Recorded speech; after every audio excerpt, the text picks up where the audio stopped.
Hola a todos, bienvenidos a un nuevo programa de Proyecto Vida Radio, un oasis de Dios para vivir. Contentísimo de tenerte de nuevo en el programa y de abordar una nueva aventura de la mano de Jesucristo, nuestro Señor y Salvador.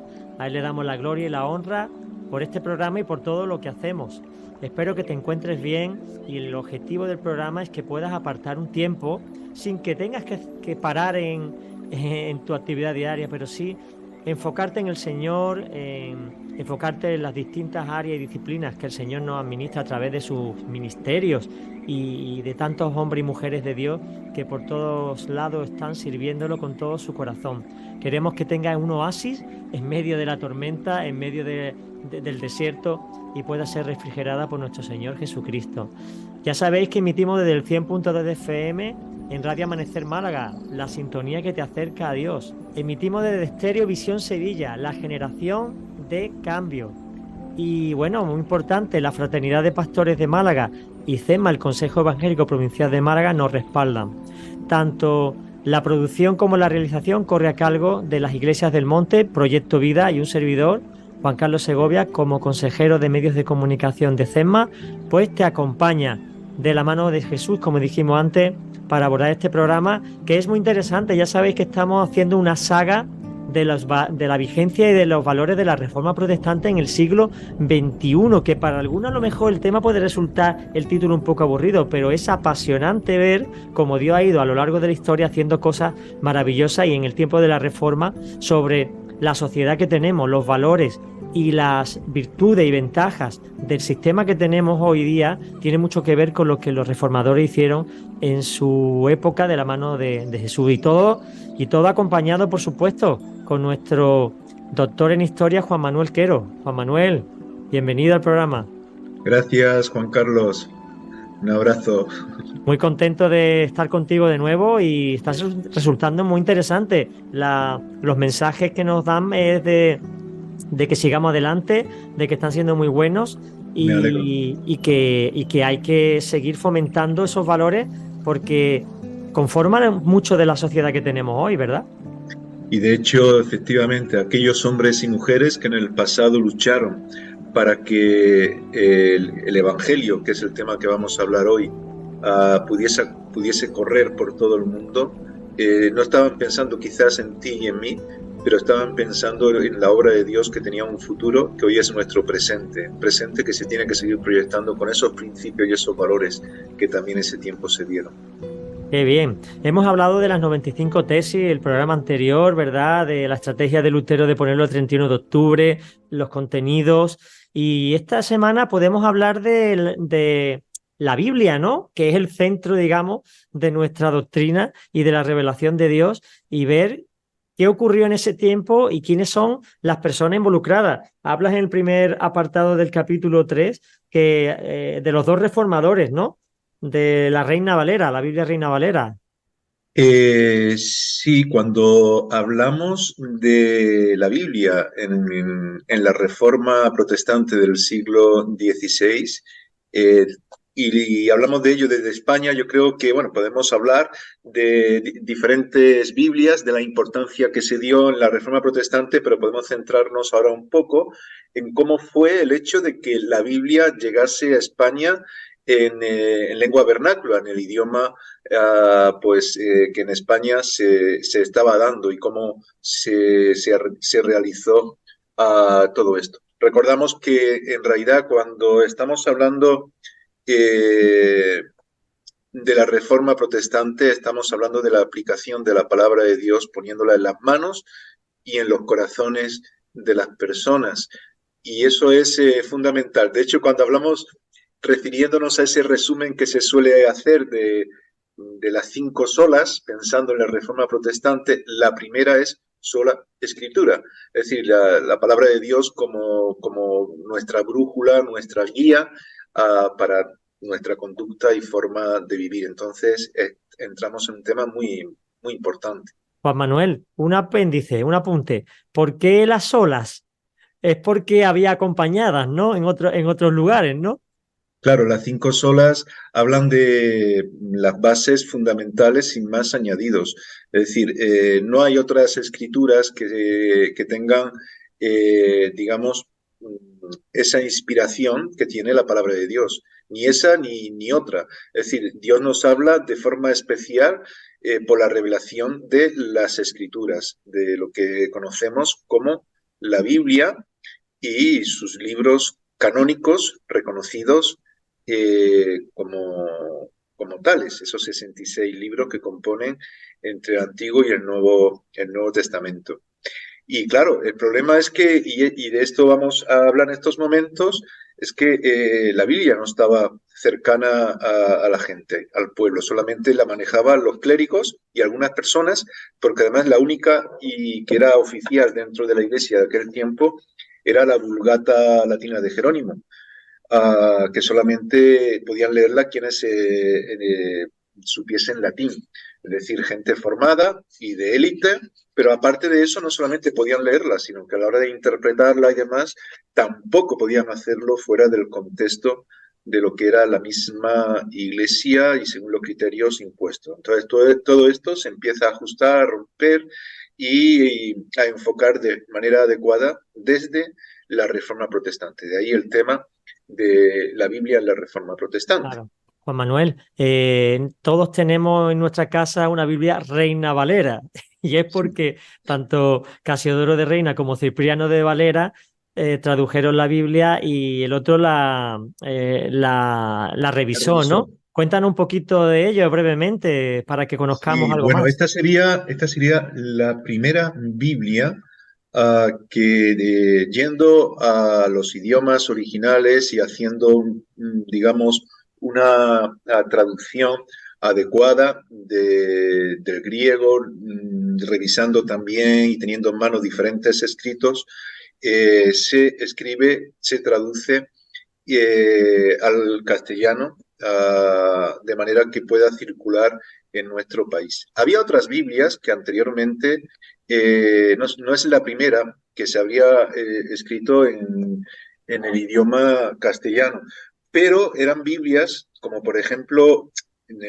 ya en la Edad Media, en el año 1223, el edicto de Jaime de Aragón prohíbe que se lea la Biblia, que en realidad era el Antiguo Testamento lo que se había traducido, pero lo que se había hecho se había romanceado, es decir, se había hecho una especie de paráfrasis, de escribir más o menos lo que se entendía de la Vulgata Latina, pero no era una Biblia preparada como se tenía que hacer. También había otra que era la versión alfonsina, porque Alfonso X el Sabio, también en la Edad Media, pidió a los traductores de Toledo que hicieran también algo en el idioma que ellos pudieran entender, pero hicieron lo mismo, es decir, la latina, la Vulgata Latina, la romancearon en ese sentido. Pero la primera Biblia, digamos que se hace con una traducción adecuada y que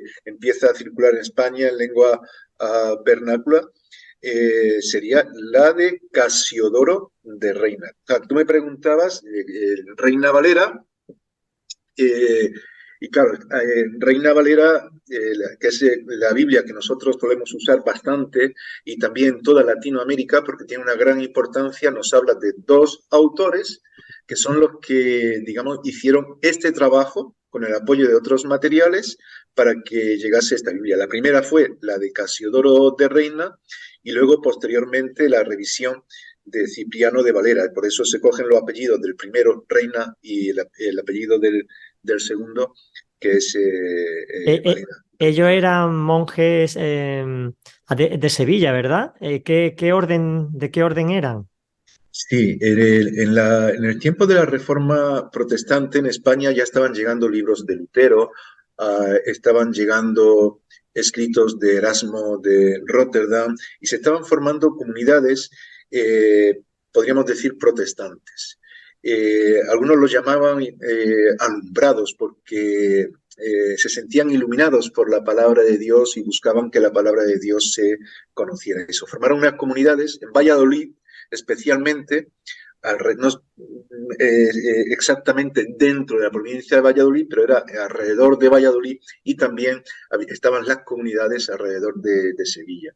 Y de estas comunidades es de donde surgieron los monjes jerónimos, eran de la orden jerónima, de Casildo de Reina y Cipriano de Valera, que juntos estaban trabajando y sirviendo al Señor como frailes en el monasterio de San Isidoro del Campo, que está en Santiponce, en Sevilla, donde actualmente, de hace poco tiempo, incluso se ha levantado una escultura a Casiodoro de Reina, reconociendo un poco el trabajo que hicieron. Lo que pasa es que ellos tuvieron que salir de Sevilla corriendo, porque ellos empezaron a predicar el Evangelio, a hacer ver lo que la palabra de Dios enseñaba, y aunque inicialmente parecía que era muy bien aceptado, la Iglesia Católica empezó a ver que se estaban dando cosas que no le gustaban porque ella tenía el control en la interpretación y en otras cosas que estaban funcionando acorde a esa interpretación.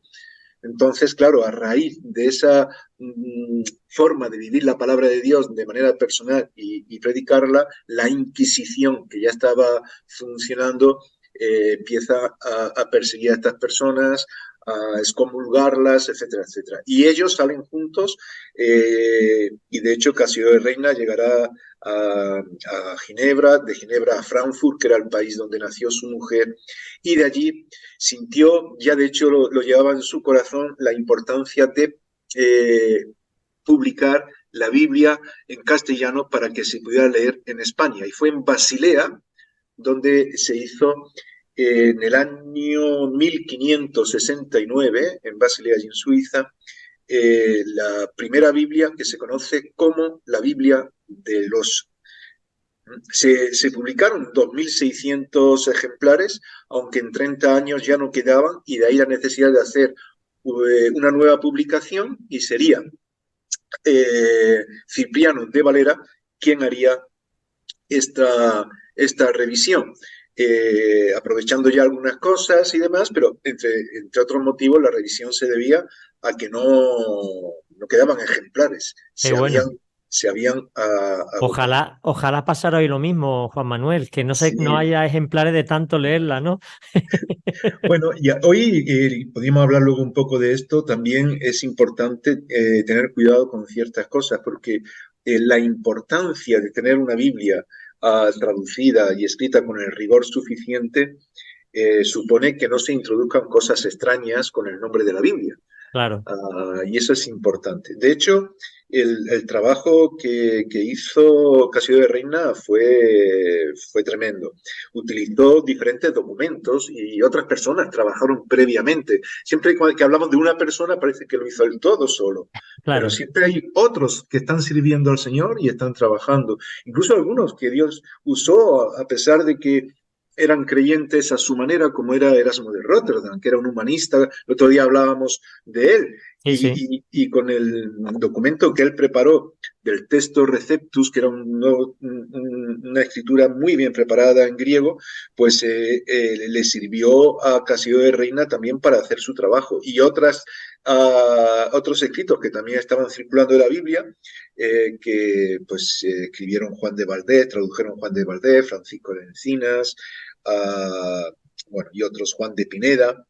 Había también algunos escritos, como el de los judíos de Ferrara, que eran unos escritos que en realidad era un tipo de traducción de lo que era la Biblia judía, por decirlo de alguna forma, lo que se conoce como la Tanakh, y se hizo más bien con un enfoque más judío, ¿no? Pero todo esto lo tenía a Casildo de Reina para hacer su trabajo y preparar esta Biblia que se conoció como la Biblia del Osto.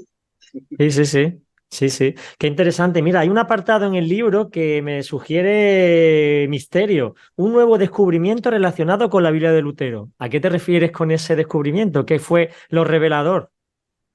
Bueno, lo revelador fue que Lutero usó la latina, que era la Biblia, la Vulgata latina era la Biblia oficial, no solamente para España, sino para todo el mundo. No se podía usar otra iglesia, otra Biblia, esa era la que la iglesia tenía como oficial en todo el mundo. Y Lutero también tenía la suya, pero se encontró su Biblia, por eso pone la Biblia de Lutero, que era la Vulgata Latina, pero con un montón de anotaciones que él hizo en diferentes lugares, ¿no? Aclarando cosas, poniendo cosas, cómo se debía interpretar eso, y bueno, y eso fue muy, muy interesante, porque eso se descubrió hace poco, bueno, hace poco, hará unos 30 años más o menos, si quiero recordar, no sé si era por el 1990 y tantos, ¿no? Pero bueno, lo que quiero decir es que es interesante este descubrimiento de la Biblia de Lutero por todas las aportaciones que él hace y que luego conoceremos en la misma Reforma Protestante con todo lo que él enseña y expone. Qué Es, bueno. es curioso también cómo circula la Biblia en ese tiempo. La Biblia del oso, por ejemplo, quizá os preguntéis, bueno, ¿y por qué la Biblia del oso? ¿Por qué se llama así, no? Y incluso la traducción o la revisión, en este caso, de la traducción de Casiodoro de Reina, se llamaba la Biblia del Cántaro. Tenían nombres de este tipo. Y es que para que circularan y no hubiese problemas, no se ponía como nosotros tenemos Santa Biblia o la Palabra o la Biblia, sino se ponía un logotipo o algo así que no descubrieran fácilmente que eso era una Biblia. Ajá. Y en realidad el oso era, podríamos decir, el anagrama del impresor de esta Biblia, pero que además se utilizó para poner algunas cositas que fueron muy interesantes y para quienes sabían lo que la Biblia suponía podían descubrir una serie de cosas. Por Qué ejemplo, el bueno. oso estaba como dirigiéndose a un panal que estaba colgando de un madroño. Y era como la idea de acercarse a esa palabra que es como miel, que bendice nuestras vidas para alcanzarla. Pero hay como un martillo que pega sobre la colmena y salen todas las abejas, y eso es como la Inquisición intentando espantar. Y luego se da una serie de ilustraciones que quedan ahí crípticas, pero que son muy, muy interesantes. Aparece el tetragramatón, por ejemplo, que es el Yahvé, el yo soy Ujú. el que soy, ¿no? El nombre de Dios, aparece ahí como indicando esta es la Biblia, ¿no? Y hay una serie de cosas muy interesantes y por eso se conocerá la Biblia del oso. Luego, Claro. cuando se hace la revisión, aparece alguien con un cántaro de agua regando un pequeño árbol, unas semillas que se han plantado.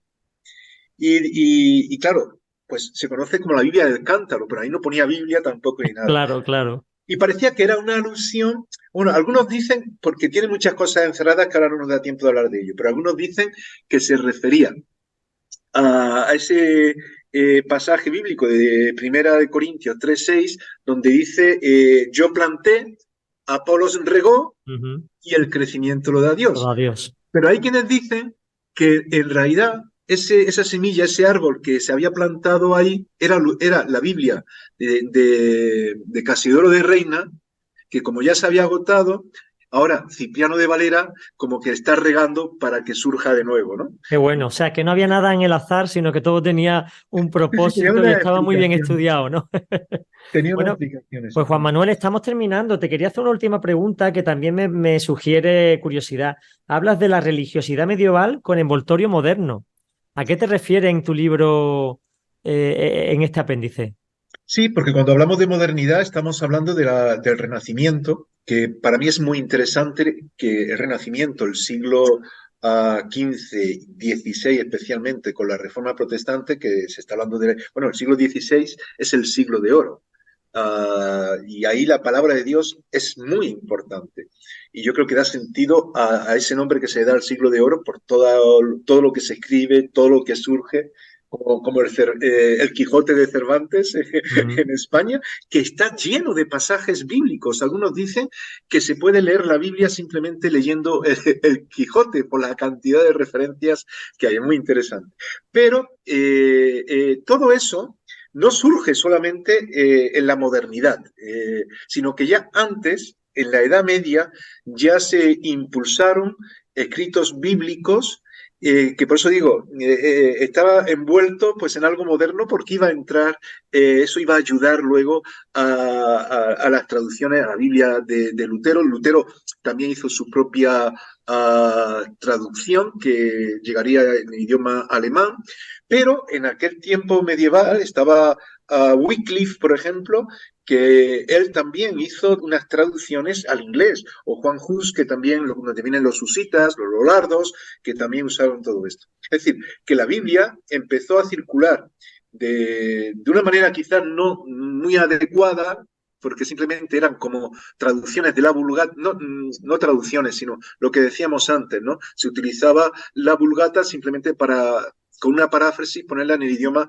de, en este caso, inglés y demás, pero no se hacía el trabajo adecuado que luego se haría más adelante. Y Lutero fue fundamental para todo ello, y porque surgirían otras Biblias en la República Checa, que se menciona también en el libro, la Biblia Kralice, o la Biblia que luego llegaría también a lo que serían las Indias o la nueva, con el descubrimiento de América, el nuevo mundo, que fue también pues una Biblia que fue inspirada por la de King James, que la de King James pues también se escribió al inglés, en fin, todo, fue la traducción inglesa que James pues, pidió que se llevase a cabo, y ahí Lutero influyó mucho porque se utilizó la Biblia de Lutero al holandés para el trabajo que mandó el rey James, ¿no? En la versión de King James, y luego empezó a circular por muchas partes.